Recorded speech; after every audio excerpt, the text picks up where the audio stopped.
Sejam muito bem-vindos. Inscreva-se no canal, dê um like, indique o canal para um amigo ou uma amiga. E é um prazer estar aqui hoje para falar de A Revolta de Atlas.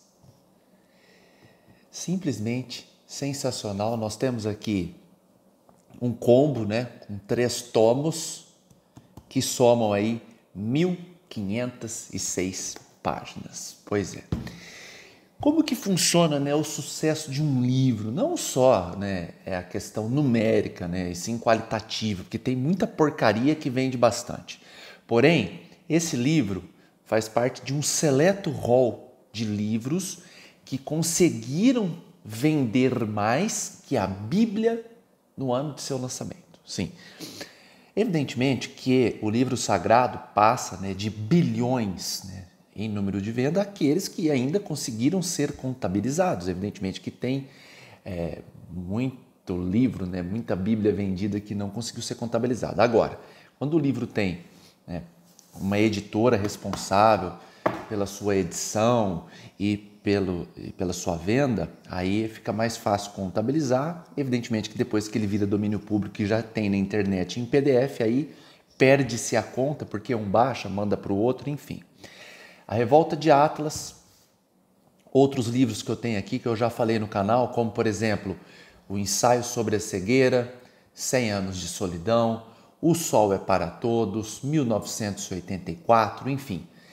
Livros que conseguiram um ato hercúleo de vender mais que a Bíblia no ano do seu lançamento. Isso é muito raro, porque a Bíblia sempre é o livro mais vendido todos os anos, por evidentes questões. Pois bem, a Revolta de Atlas, daqui para frente vai ter spoiler, mas é muito interessante, até porque, lamentavelmente, falo isso com muito pesar, que poucas pessoas se destinam a ler um livro tão grande. Eu mesmo, que tenho a leitura como hábito diário, demorei para encarar esse, porque, na verdade, como que funciona na minha cabeça? Eu falo assim, olha, o tempo que eu vou perder, e que fique bem claro que esse é um verbo que não deveria ser conjugado agora, mas só para vocês entenderem, lendo esse livro, eu leria na oportunidade 4 ou 5, Livros, por exemplo, de 300 páginas, dá para ler 5, entende? E o que acontece? Então eu demorei um pouco. É igual O Caminho da Servidão. Esse é outro livro, Não, O Caminho da Servidão não, Ação Humana. Eu disse errado aqui, O Caminho da Servidão é pequeno. Ação Humana do Mises tem também lá 1.300 páginas, Outro fenômeno que eu ainda não li apenas sinopse, que precisa ser lido. Então demorei um pouco para entrar aqui, vocês podem ver que é gigantesco.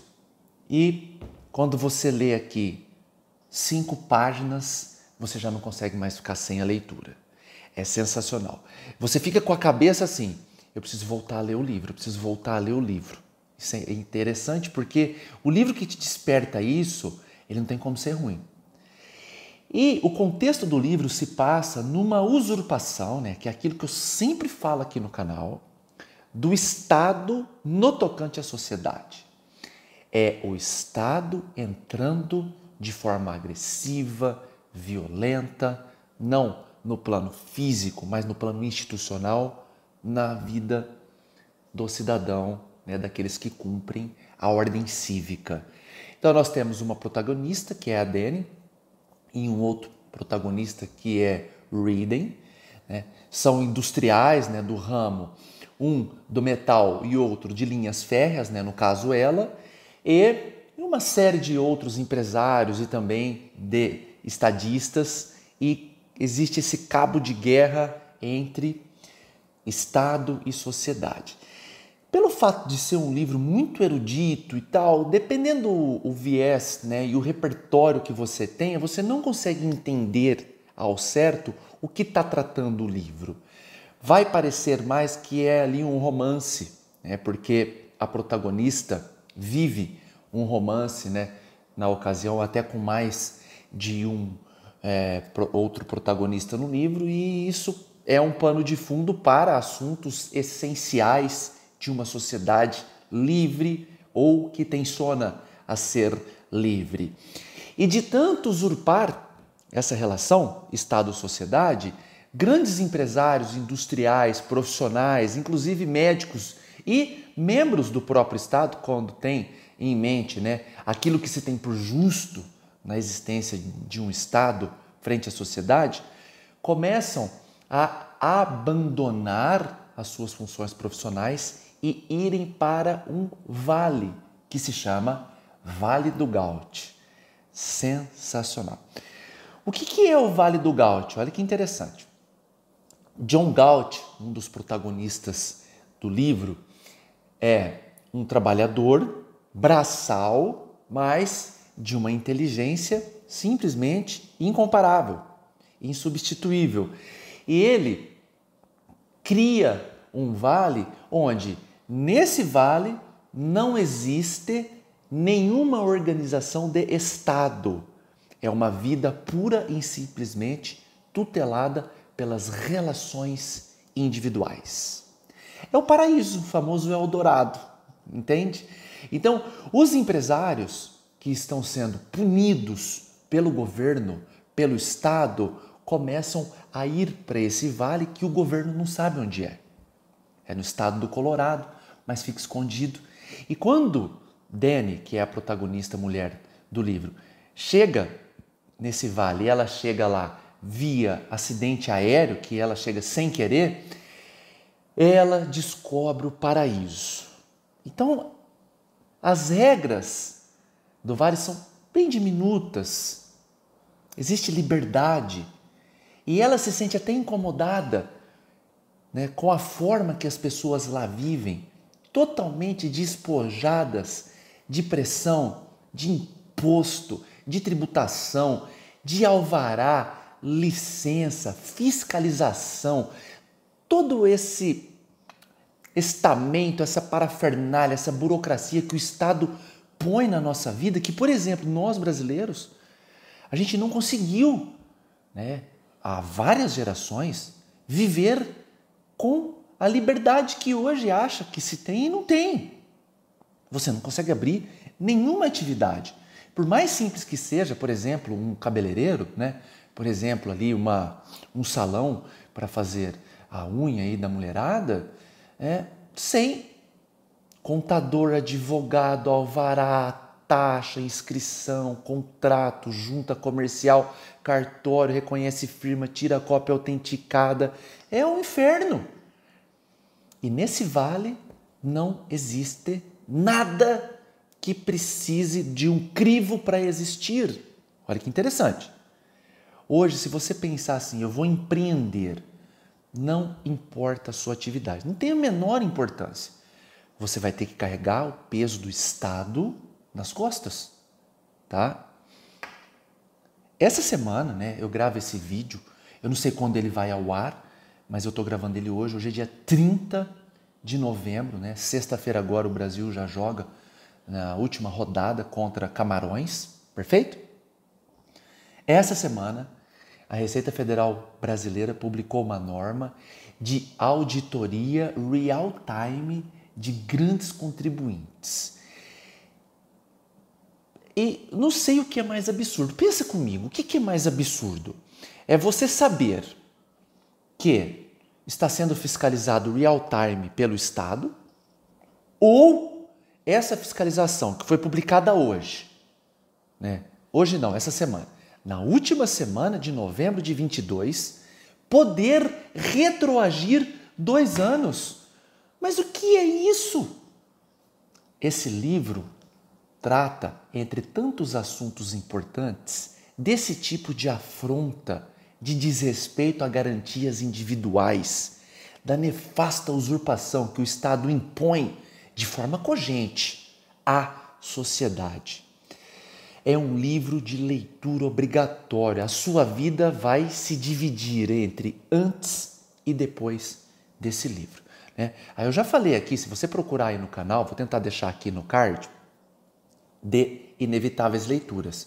São vídeos que eu gravo aqui, inclusive a pedidos de próprios inscritos lá, né, seguidores do Instagram. Porém, eu decidi fazer esse vídeo um pouco mais longo para falar só desse livro, tamanha a importância que ele oferece em termos de abrir a sua mente para uma sociedade justa, solidária, onde a iniciativa privada tutela questões que são vendidas como interesse público, mas são travestidas de mero oferecimento de facilidade prévio de burocracia, onde você tem que pagar alguma taxa, imposto ou emolumentos, né? Sempre vão ter um nome diferente, mas é sempre o Estado roubando o nosso dinheiro. Livro fantástico, leitura obrigatória. Você vai aí, eu demorei, porque eu tive muitos compromissos, muitas aulas, né, durante esse período, então eu demorei 4 meses para ler esse livro, bem atípico para mim, né? Normalmente, por exemplo, 100 Anos de Solidão, que deve ter mais ou menos umas 600 páginas, eu consegui ler numa quinzena. Então, se eu tivesse seguido essa linha para esse livro, eu teria o lido em 45 dias, mais ou menos, tá? Mas em virtude de compromissos eu não consegui. Invistam esse tempo na leitura desse livro. É simplesmente sensacional. Dene, ao voltar, né, do Vale do Gaute para, né, exercer de novo o seu ofício, ela simplesmente fica com aquele dilema. Para que eu estou me esforçando tanto, sendo que o maior produto do meu esforço vai para o Estado? Né?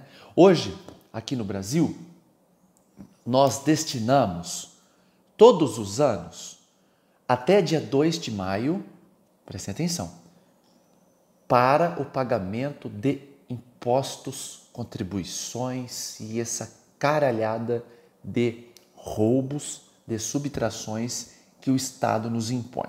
Então, o primeiro dinheiro que você ganha, que é seu, ele entra para você dia 3 de maio de todo ano.